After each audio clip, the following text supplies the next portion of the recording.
Olá, eu sou aqui a Bia Mater e esse é o nosso trabalho sobre o chachado para a disciplina de Poética das Danças Populares com a professora Juliana Manhãs, da pós-graduação em Dança, Linguagem e Poética da Dança, da FURB e Fundação Fritz Miller. E a gente está aqui com o Ronildo Cabral, é, professor, advogado, diretor, produtor cultural, estudante, por que não também, né? Somos todos estudantes, e principalmente ele é o diretor e responsável pela Companhia Raízes, nos seus 27 anos, né, Ronildo, comemorando aí quase 30 anos de existência. Isso. Então, para esse trabalho, a gente trouxe aí um pouquinho do depoimento do que é ter uma companhia de danças populares com tantos anos e fazendo um trabalho consistente de política cultural também. Fomos do Conselho Nacional de Política Cultural, né?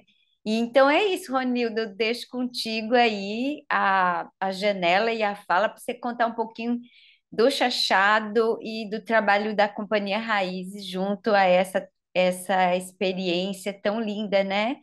Tão poética e tão representativa do Brasil. Beijo, muito obrigada pela sua participação. Então, gente, eu que agradeço, Bia, por contar essa nossa história do Nordeste do Brasil, né? A Companhia Raízes, que, como bem você falou, há 27 anos faz esse trabalho, né, de fortalecimento mesmo das nossas raízes, da nossa identidade nordestina brasileira, né? E dentre as composições que a gente traz, né, porque o chachado ele não é só passo, né? Quando as pessoas escutam a palavra chachado, lembra mais do passo, né? Mas chachado é um todo, né? Que forma essa autêntica expressão brasileira, né? E eu quero começar esse bate-papo, esse diálogo, trazendo a poética que existia dentro do Chachado, né? Inclusive o próprio Lampião, né? Que é um dos expoentes desse movimento, né? Chamado cangaço. Lembrando que o cangaço não começa com Lampião e não termina com Lampião, mas Lampião foi esse ícone, né? Desse fenômeno chamado cangaço, né? E dizia mais ou menos assim: o meu nome é Virgulino Ferreira, vulgo Lampião. O meu rifle tem 10 tiros desse da boca amarrada. Cruzeta do ponto fino da argolinha pendurada. O cano é de aço legítimo da culatra reforçada. Enquanto houver rifle e bala, grota, montanha e riacho, morro, capim, ladeira, eu vou na ginga e não relaxo. Eu brigarei com quem quiser. Escape aí se puder. Eu só não sirvo é de capacho.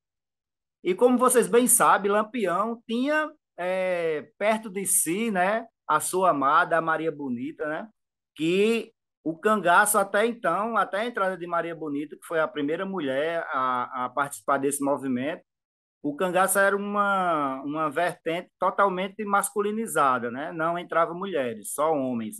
E a partir da entrada de Maria Bonita, aí começaram a exemplo, né?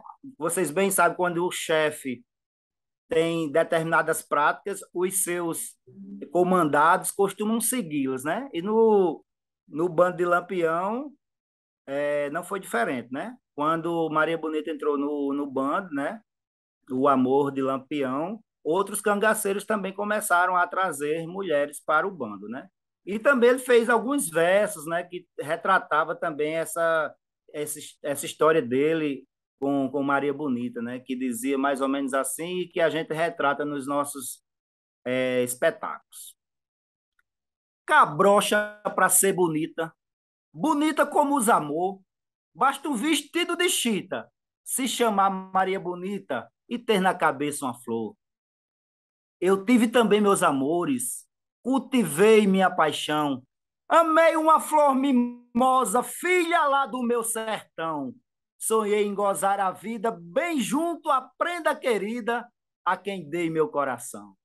E assim, Lampião, além desses versos, né? Que, lógico, a gente está falando de todo o imaginário, né? Porque, como vocês bem sabem, né? A história acontece. O povo imagina da forma que quiser imaginar. E para muitos, né? Lampião tem esse lado romântico, tem esse lado heróico, né? Logicamente que dadas as devidas proporções, né? Que alguns o qualificam como bandido, né? Como sanguinário, né? Mas aí já tem outros que o defendem. Então a gente, enquanto pesquisador, né? A gente leva para a vertente que a gente quer mais dar ênfase, né? Então, a gente procura ver mais esse lado histórico mesmo necessário, que até hoje a gente cultua, né? E é uma história muito rica. Então, para além desses versos, né? A própria Acorda Maria Bonita, levanta para fazer café, que foi uma composição, né? De Lampião com outro cangaceiro chamado Voltas Secas. Lampião também, ele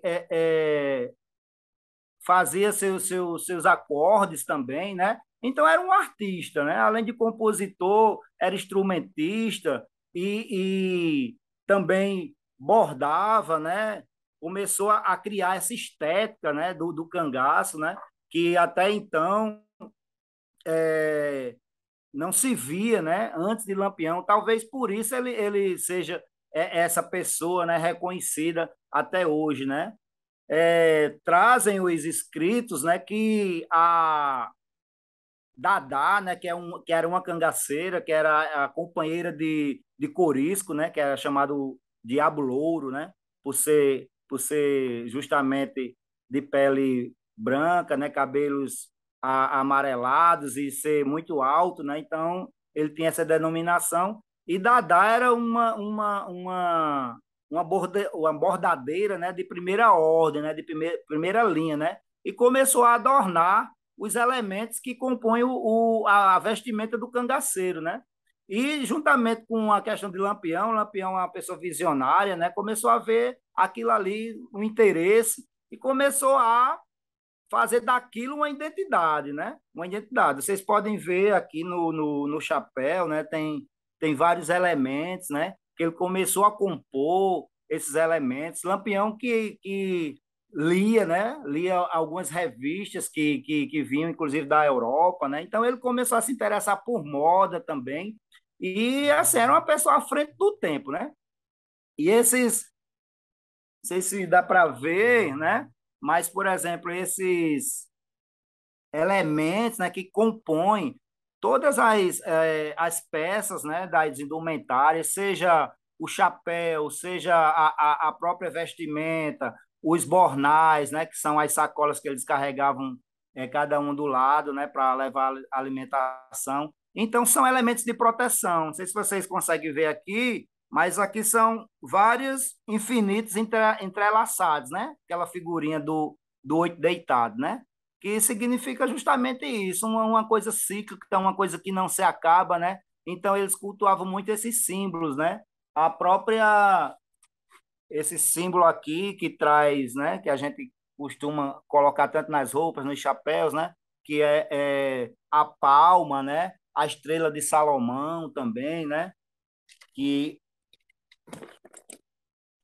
que é essa estrela aqui de 6 pontas, né? Essa estrela de 6 pontas. Então, são todos símbolos de proteção, né? Lampião tinha essa questão mística também, né? É a questão do corpo fechado, né? Por exemplo, nada vai me acontecer. E ele se apegava com isso, né? Com santos, né? Muitos cangaceiros, inclusive Lampião, com essa prática, né? De pregar santinhos nas roupas, né? Achando que aqueles santos iam lhe dar proteção, né? Contra as balas que vinham, né? Contra os ataques, né? Então, existia muito isso, né? Inclusive, eu acho que se vocês pesquisarem aí, tem vídeos no YouTube que é uma marca que a gente também imprime no nosso espetáculo, que é a oração da pedra cristalina. Lampião, ruralista, né? Ele era um agricultor e ele trazia toda essa questão da religiosidade, né? Para dentro do cangaço. Então, uma coisa que a gente não pode esquecer é que a maioria, a grande maioria dos cangaceiros, viviam da roça, eram agricultores, eram ruralistas, então eles não perderam essa identidade, essa sua origem, né? Então eles levaram a origem primeira, né, para dentro do cangaço, e com isso os costumes que eles tinham, e a religiosidade era desses costumes. Aí tem uma oração que ele fala assim, que é uma oração para corpo fechado, né, para fechar o corpo, para proteção, né? E que, inclusive, ele fazia com que os cangaceiros repetissem essa oração. Minha pedra cristalina que no mar fosse achada, entre o cálice bento e a hóstia consagrada. Treme a terra, mas não treme nosso Senhor Jesus Cristo no altar. Assim treme o coração dos meus inimigos quando olharem para eu. Salvo fui, salvo sou e salvo serei. Com a chave do sacrário eu me fecho. Aí fazia pelo sinal, né? Fazia o sinal da cruz. E ali ele estava, né, consagrado, estava benzido, estava protegido, né? Então, esses traços também a gente compõe dentro do cangaço, né? É como eu disse, não é só o passo pelo passo, é a dança pela dança, né? A gente tem que se apoderar, né? Se apossar dessa identidade, né? E quando eu digo se apossar, aí a indumentária, a roupa, a estética, ela tem um fator bem primeiro, né? Primordial nessa configuração de se fazer o chachado, né? Para vocês terem uma ideia, a roupa, né? Todos os apetrechos, todos os acessórios chegavam a pesar de 30, 35 quilos, né? Porque eles andavam com todas essas vestimentas, né? Aqui a gente tem os bornais, né? Onde eles carregavam alimentos e também arsenal de artilharia, né?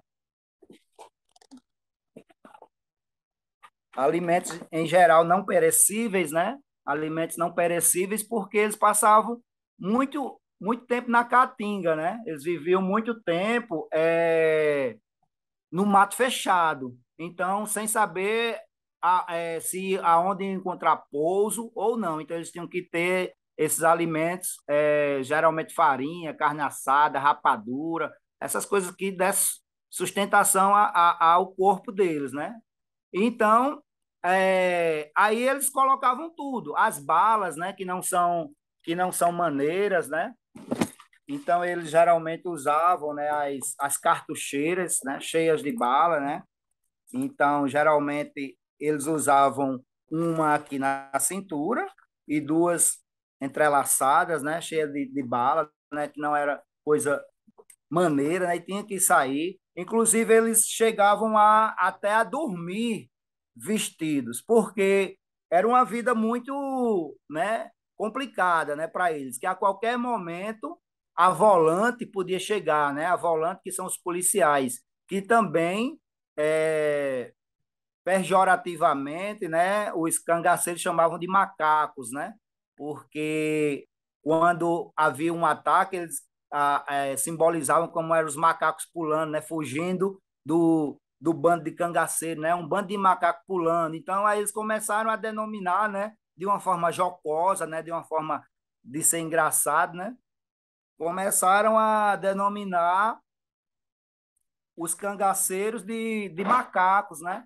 Então, aí eles traziam todo esse apetrecho, né? Em cima de si. Aí,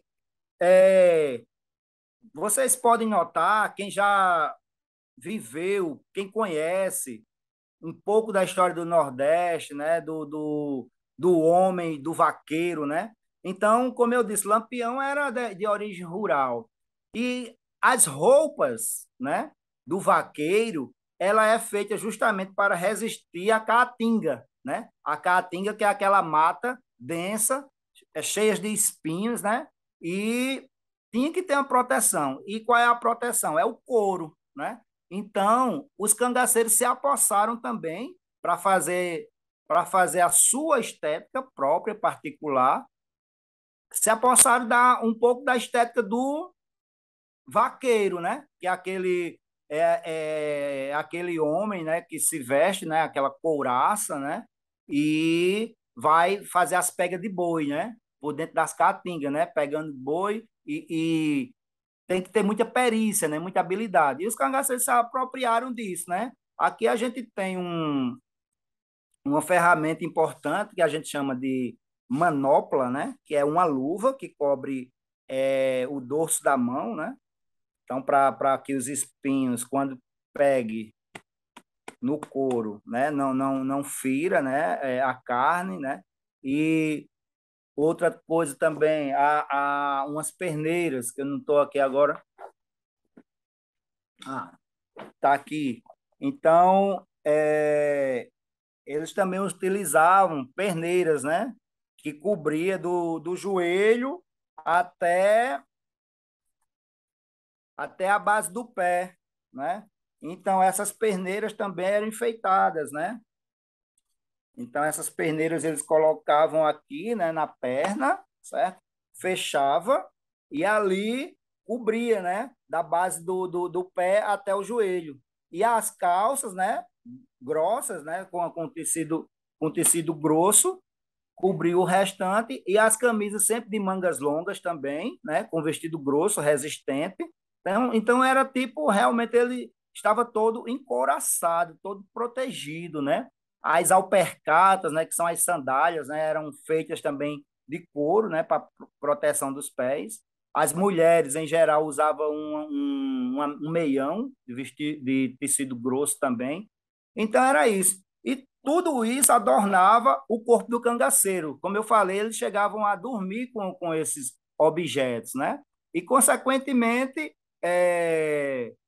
se tivesse algum movimento, que ele sentisse algum movimento de ataque ou de uma possibilidade de ataque, eles já mudavam de posição. Então, por isso, eles não tinham tempo de estar tirando a roupa, porque era muito acessório, né? Tiravam só o básico mesmo. Não tinham tempo de estar tirando a roupa para botar para poder seguir fuga, né? Então é isso. Aí, dentre outras coisas, eu trago também esse elemento do Lampião, essa pessoa perspicaz, né? Uma pessoa que sobreviveu muito tempo dentro do cangaço, justamente por conta da sua inteligência, né?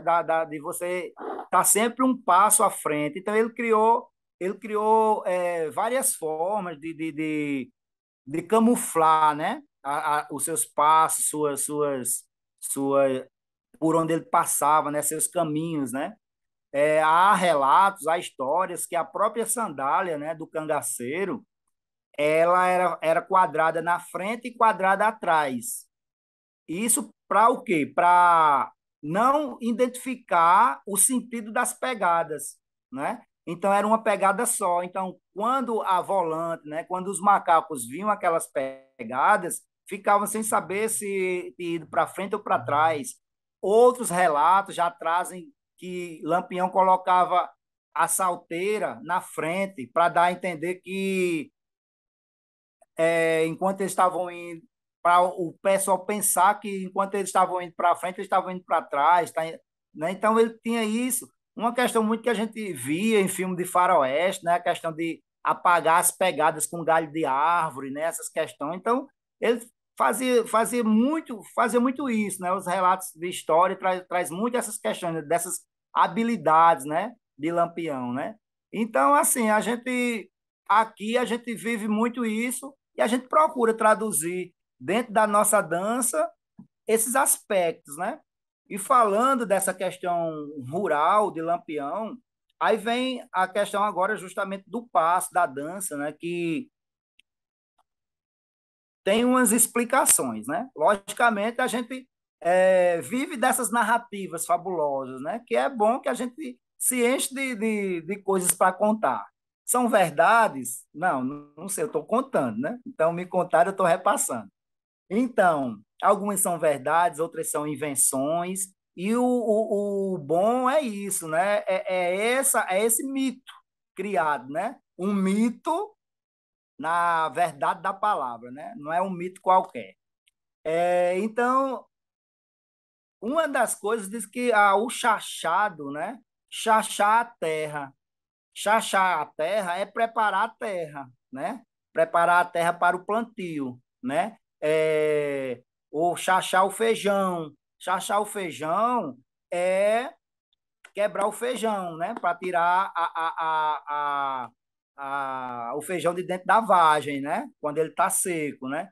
Aí, chachá também já remete ao som ruidoso que as sandálias fazem ao atritar contra o solo, né?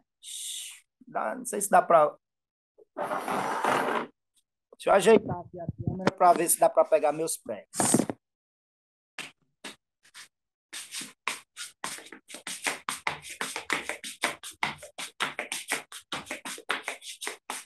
Vocês percebem que tem um chiado, né? Ó.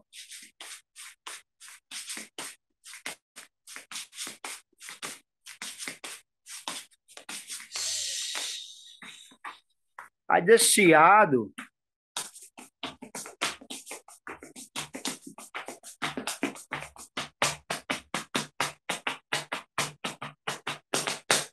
desse chiado, né? Desse chiado foi a questão daquela figura de linguagem, né? Que o pessoal conhece muito, chamado que a gente aprende lá na quinta série, né? Onomatopeia. Ou era a quarta série? Então, a essa reprodução do som, né? Se chama essa figura de linguagem chamada onomatopeia. Aí o pessoal foi associando, né? Associando o chiado, chachado, né? Então, são explicações, né, que a gente vai internalizando e vai colocando, né? Vai misturando, vai agregando, né? Então é isso. Até a própria postura, né? A própria postura dos cangaceiros se assemelha muito ao agricultor quando está com a sua enxada lá, né? No seu terreno, cultivando, né? Aquela postura mais arqueada, né? Mais arqueada. No caso do agricultor, é a postura arqueada para poder trabalhar com a enxada. No caso do cangaceiro, a postura arqueada, né, em atenção, atento, é porque ele nunca estava tranquilo. Então, quando ele estava dentro da mata, até mesmo porque a mata é fechada, então geralmente ele estava em estado de atenção, né? Aqui um plano mais, né, médio, né? Então sempre atento, sempre nessa postura mais curvada, né? Então, isso é a postura em geral da dança, né? Você falou uma coisa muito importante, que são as premissas, né, dessa cultura. E não é o passo em si, não é só o corpo. Tem um arcabouço histórico muito legal que você está trazendo para a gente, né? Eu só queria aprofundar um pouquinho Isso. mais, porque também entre as histórias contadas tem uma relação de onde nasceu o Chachado, né? Se você pudesse falar, porque fala que é no sertão de Pernambuco, tem umas influências indígenas e português. Se você pudesse só comentar um pouquinho disso, também seria legal. É, quando a gente está tratando de cultura popular, é muito perigoso a gente estar fazendo determinismos, não sabe? Onde nasceu, como foi, quem inventou, quem deixou de inventar, quem é o pai, né? A gente está falando de uma coisa que é processo, é progresso. Então, a partir justamente esse link, né, com a cultura indígena, justamente a partir dessa pisada indígena no chão, né? Então, nasce justamente essas influências. A partir do cara que está lá construindo a sua casa de barro, casa de taipa, né? Que bem, não sei se vocês sabem, mas, por exemplo, a casa de taipa, que ainda aqui no Nordeste ainda existe, né? Antigamente existia mais, que é aquela casa que a pessoa também chama de pau a pique, que é feito com varetas e o barro que serve do cimento, né? Então aquele barro, antes de ir para casa, ele é pisado. E aí nasce o coco.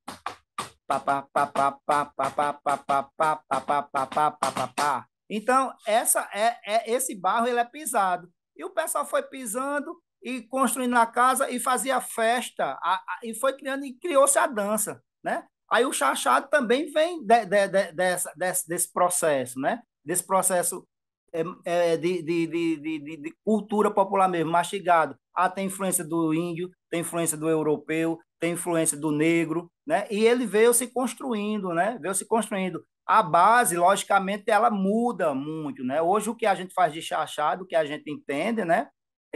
Não é o que era há 50 anos atrás, né? Então a base vem se a base não, a intenção da base vem se modificando, mas a base é essa, é terra, é chão, é essa, principalmente aquela questão do o passo do corta-jaca, que é o principal, né? A base primeira, né? Que é os dois e cortou, um, dois e cortou, né? Depois eu faço um takezinho à parte dos passos para ti e mando. Então, aí alguns dizem, ah, ó, começou com um lampião. Não, o chachado, o cangaço, que é atrelado ao chachado, ele é muito antes de lampião, né? Lampião teve essa entrada, né? Essa visibilidade, justamente por ele ser uma pessoa à frente do tempo, né? Mas aí o passe em si veio com isso, não tem assim onde começou. Lampião passou por quase todo o Nordeste, né? Paraíba, Pernambuco, né? Então, logicamente que como ele nasceu em Pernambuco, né? A questão da identidade dele, né? Tá mais voltada para lá para Pernambuco, né? Mas a Paraíba também é, bebe dessa fonte de Lampião, né? E mesmo você pode perceber nuances de diferenciações entre o chachado que a gente faz aqui na Paraíba, entre o chachado que o pessoal faz lá em Pernambuco, tá entendendo? Mas mantendo aquela base, né? Aí, justamente, por exemplo, eu levo esse meu chachado para outra região. Então, quando esse meu chachado chega lá, vamos supor aí em Santa Catarina, se eu, Ronildo, for der uma oficina aí a Bia resolve, eita, eu vou montar aqui um grupo de chachado, vou chachar. Logicamente, você vai botar as suas impressões, né? O chachado que vai ficar aí já não vai ser o mesmo daqui, né? E a gente vai de local a local colocando as nossas impressões, né? Os nossos molhos, nosso tempero, a nossa identidade, né? Logicamente, sem fugir daquela base primeira e lembrando daquilo, né? Mas essa transformação existe, né? É, tem assim, as pessoas. Eu não gosto muito de fazer muitas variações. Eu faço o venturoso, faço o pisado, né? Faço a pisada, faço os dois pés, faço os volteios, os giros e tal, mas eu não gosto de. Por exemplo, tem gente que tem 50, 60, 100 passos de chachado. Eu digo, pô, velho. É, é massa, né? Porque a criatividade da galera, né? O pessoal vai fazendo e tal. Tem umas coisas mesmo que eu vejo que eu digo, é sério que o pessoal está apresentando isso como chachado. Mas, mas aí, às vezes, você tem pô, caiu no gosto popular, então é do povo. Ele tá dizendo que é chachado, então vamos seguir, vamos embora, né? Eu procuro ainda manter as minhas bases, sabe? Mesmo porque, como eu faço um trabalho de referência, então eu não gosto muito de sair para fazer 50 e tantos e milhares de passos de chachado, perdendo aquilo que é de essência, sabe? Então eu procuro manter ainda ele aqui no chão. O chachado é muito terra, é muito sapateado, né? Isso você entende melhor do que ninguém. E é muito essa relação do homem com o chão, com a terra, esse sentimento, né? Então é isso, assim, não sei essa questão, se expliquei, né? Mas parte disso aí, parte de várias influências, né? Tendo o chão como base, né? Tendo a questão da pisada como base, né? E aí essa pisada, ela se transforma, vai evoluir, né? Lógico. Que bom. É, eu vou aqui só deixar uma pergunta no ar, para depois a gente fazer os seus takes dos passos, assim também, né? Uma pergunta não, é um convite para vocês conhecerem a Companhia Raiz. Tem no YouTube, a gente vai deixar também o link para o canal da Companhia Raiz, o Instagram, as redes sociais. Espero que vocês prestigiem bastante o trabalho do Ronildo e muito te agradecer, viu, Ronildo, pela essa parceria, por nossa pesquisa, porque eu acho que enriquece e valoriza. E é isso que a gente precisa fazer com com a nossa cultura, né, brasileira, linda, maravilhosa, cheio dessas influências. Então, com vocês aí, um beijo, muito obrigada por toda a sua colaboração e foi lindo, lindo. Então, pessoal, conforme eu prometi, eu vou passar aqui alguns passos do chachado, certo? E vou até fazer uma diferenciação aqui entre a questão da percussão, da batida do pé contra o solo, né? A importância do calcanhar, né? Nesse ganho, né? De qualidade, nesse sapateado. Às vezes o dançarino do chachado, né? O dançador do chachado, ele se omite em fazer a pisada com o calcanhar, né? E é uma pisada muito interessante para o ganho rítmico, né, da dança, né? Então eu vou fazer aqui com o calcanhar e sem o calcanhar para vocês perceberem a diferenciação de ritmo, né, de batida. E depois eu vou construir uma sequenciazinha de alguns passos, beleza? Corta a jaca com o calcanhar.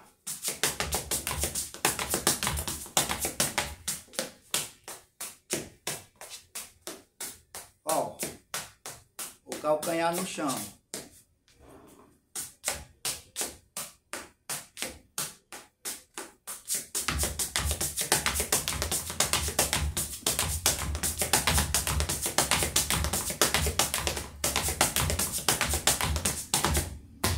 Agora eu vou fazer sem o calcanhar para vocês perceberem a diferenciação da batida, beleza?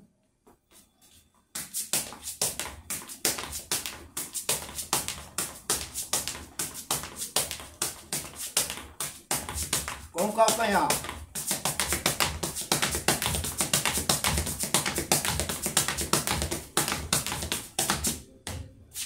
Então percebem, né? Quando eu boto o calcanhar, o ganho sonoro é muito grande, né? E uma coisa importante para quem vai praticar, a perna esquerda, que é a principal, né, que sustenta toda a base do chachado, ela geralmente fica em meia ponta, certo? Para você poder dar essa cadência.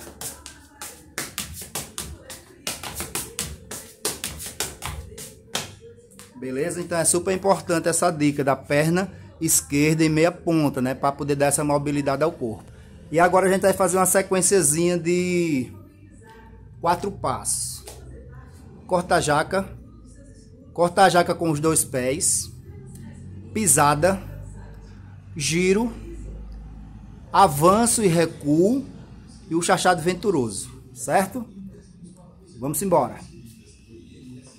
Corta a jaca.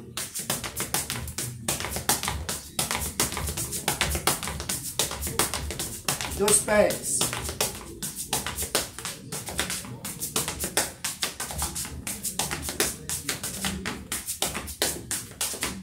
Pisada.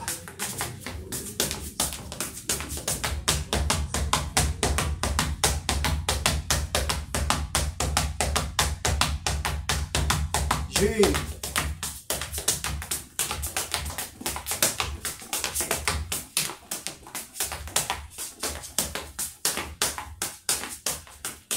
Avance.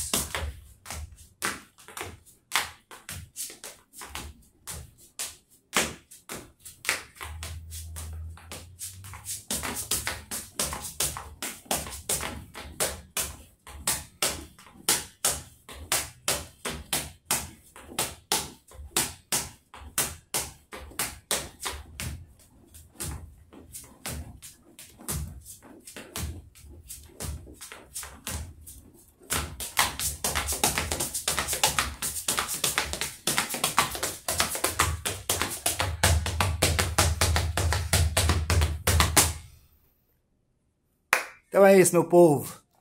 Obrigado, um cheiro a todos. Boa pesquisa, bom trabalho e até a próxima.